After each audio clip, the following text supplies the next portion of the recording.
Hello everyone, my name is Takeshi Yoshiro, and recently I got to take part in the Guild Wars 2 Heart of Thorns beta and play the Revenant. It was an open beta available to anyone who pre-ordered the game, so without any more mucking around, let's begin. The first ability of the Revenant in the hammer set is Hammerbolt, and I'll show you just what it does in a minute. So Hammerbolt, hurl your weapon at all enemies and deal damage to anything in your path. So I can hit a maximum of 5 targets. So you'll see it really here. See, I hit the enemies all in the path. I think that's the max. Yeah, I'm hitting 5 there. So you can't hit any more targets than that. The next one is Coalescence of Ruin. You slam the ground with your hammer, dealing damage to all enemies in its path. Again, much like the hammer bolt, but it can hit many targets. There it is again, just to give you another little showcase. The third one is Phase Smash. Now you leap through the mists, smash the enemies, and roar back. And you'll notice that the enemies that I hit all went blue. It's because it applies the chill debuff for 2 seconds. It's a very nice little CC, but not very difficult to hit, but can be difficult to aim. The next one is Field of the Mists. You create a field from the mist that blocks all enemy projectiles that come at you from the front. This is very important to note because if enemies reposition behind you, that won't block projectiles. So yeah, I'll just show you that again really quickly. So there it is. I'll give you a frontal view, and it looks pretty cool, and it fades out, so that's pretty cool. The last move of the hammer set is Drop the Hammer. You summon a massive hammer to knock down a maximum of 5 enemies in an AoE that you summon. So that's pretty cool. It's pretty hard to hit, I must admit, especially in PvP where people are moving all the time. It's pretty difficult, but it's very useful if you can manage to hit it. The next weapon set we have is the Mace and the Axe.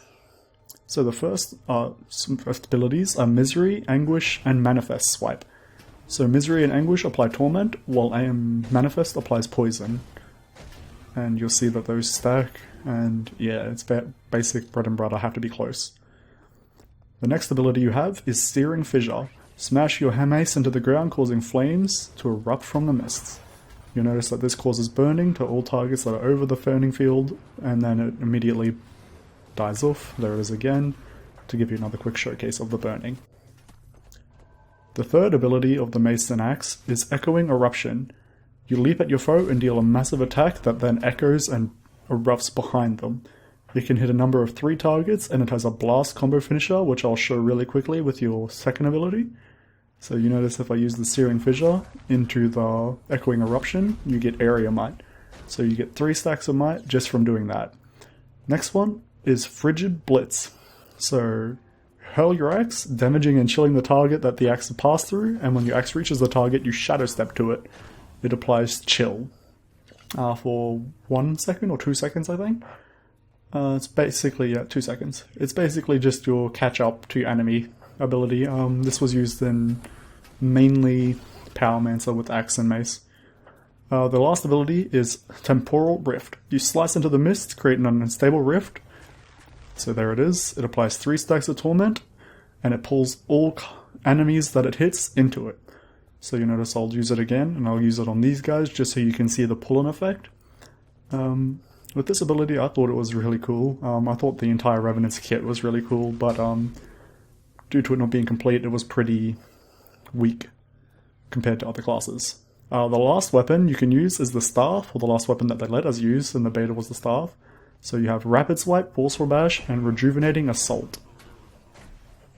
So your first 2 just deal damage, and your last one, I think, drops little globes and heals your allies that pick them up. So you'll see here I can hit a maximum number of 3 targets with it. And there's the last one. Very basic, not much. You can see the orbs that got dropped. Your second ability is Punishing Sweep.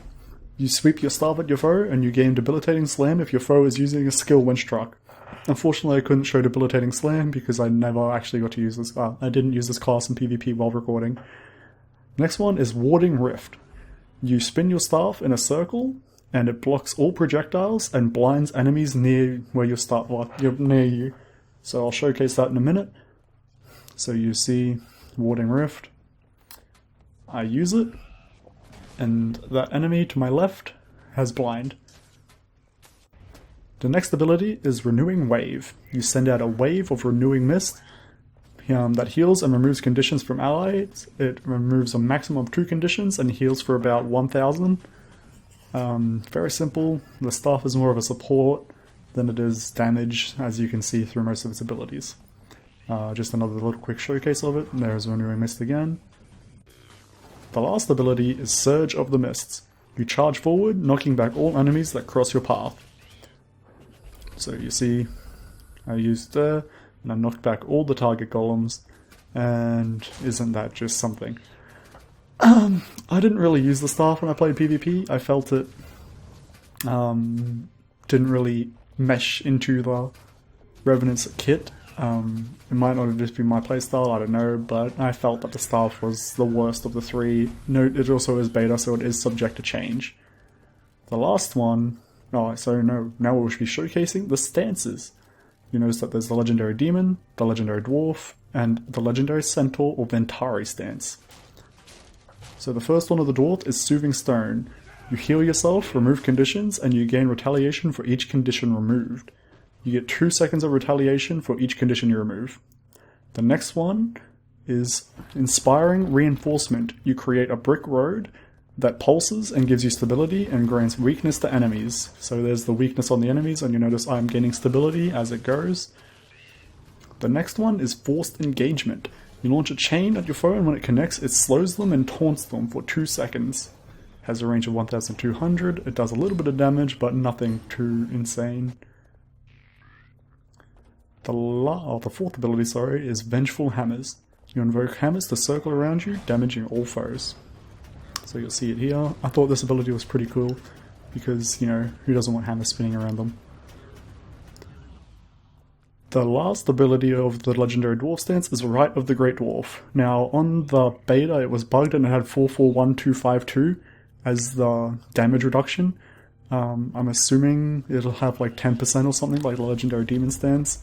But you see it go stone, and there's the Rite of the Great Dwarf buff, and I have damage reduction while that's active. Now we're on to the Legendary Demon stance. So the first is Empowering Misery. You heal yourself and you heal for more for each condition applied to you. This is very good in the condition meta. But you apply self-weakness for 4 seconds, or 2 seconds I think. The next ability is Pain Absorption. Grant resistance to yourself and nearby allies. Absorb conditions from those allies, gaining additional resistance per condition. So basically, you grant resistance, which stops conditions from being effective. Banish Enchantment, deal damage to your foe, you remove boons, and you apply Confusion. You apply bonus Confusion if you have more or equal conditions than the threshold that, you have on you. So, if you use this, you notice that it has 2 stacks of Confusion. If you have a debuff on you, they'll get 3 or 4. So that's pretty cool. But it also inflicts vulnerability on you, so be careful when using it. The fourth ability, which I think is the best, is Unyielding Anguish. You leap towards the targeted area, tormenting foes and creating a demonic field that displaces enemies. So you'll see it here. I smash into the ground, and all the enemies start teleporting into random directions. They get moved back instantly because the target golems are meant to move, but in PvP that is very fun to use. I must admit I had a lot of fun using that ability in the Demon stance. The last one is Embrace the Darkness. You summon the power of the Legendary Demon to transform into a powerful avatar, increasing all attributes by 10%.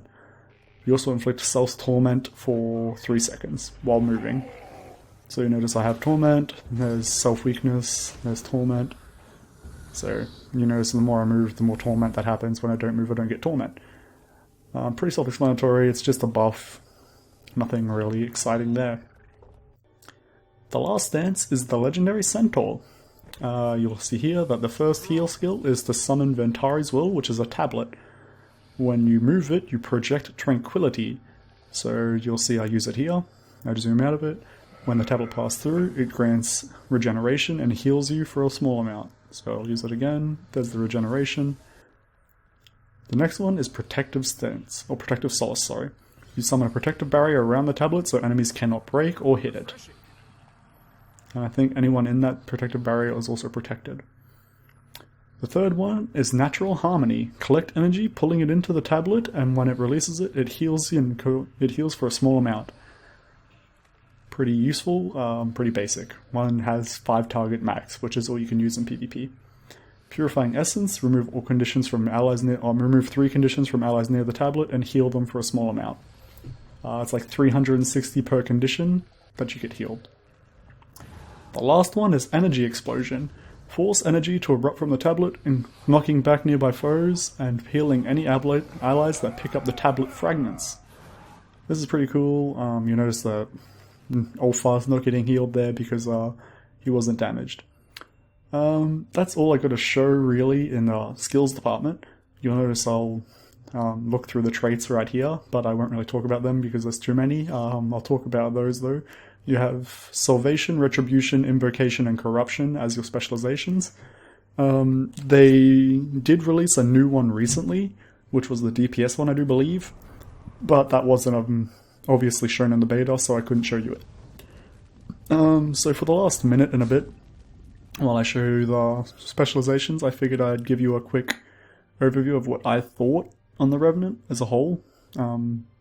Keeping in mind that this was a beta test class, so it wasn't complete in any way, shape, or form. I honestly really enjoyed the Revenant. It was really fun. It was definitely weaker compared to other classes like my Necromancer, my Elementalist, my Thief. You'll probably all think those are all OP classes anyway, so I don't really have a good sense of balance, but it was definitely weaker than almost everything in the game. No one really knew how to play it. I think that really factored into that. But it is fun, and I can see it being really good when they release all the skills for it. Like I said, you couldn't change the utility, you only had 4 of your specializations. It was very basic, and it was not complete. So I'm looking forward to when this class actually gets released fully, and you can use everything. Hopefully I'll be able to show you another beta test when that happens and show you some actual combat. But for now, this is the best I can do. I'll also hopefully be able to show the Necromancer's Reaper form and other elite specializations. I'm really happy, I'm really keen for that, so if they do let me beta test that, I will beta test the shit out of Reaper, because I love Reaper. I love Necro. Other than that, I don't really have much to say about it. The Revenant was really fun. If you got in the beta, I hope you liked it, because I liked it. A lot of people were going around while I played my Revenant telling me that it was shit, I shouldn't bother, and I was wasting my time. I didn't really understand it. I mean, I understand from the fact that it was weak, but I mean, come on, it's not wasting my time, it's a beta test. I signed up knowing that it would be worse than the others. Anyway, I want to thank you all for watching. Hope you enjoyed, and I'll see you next time.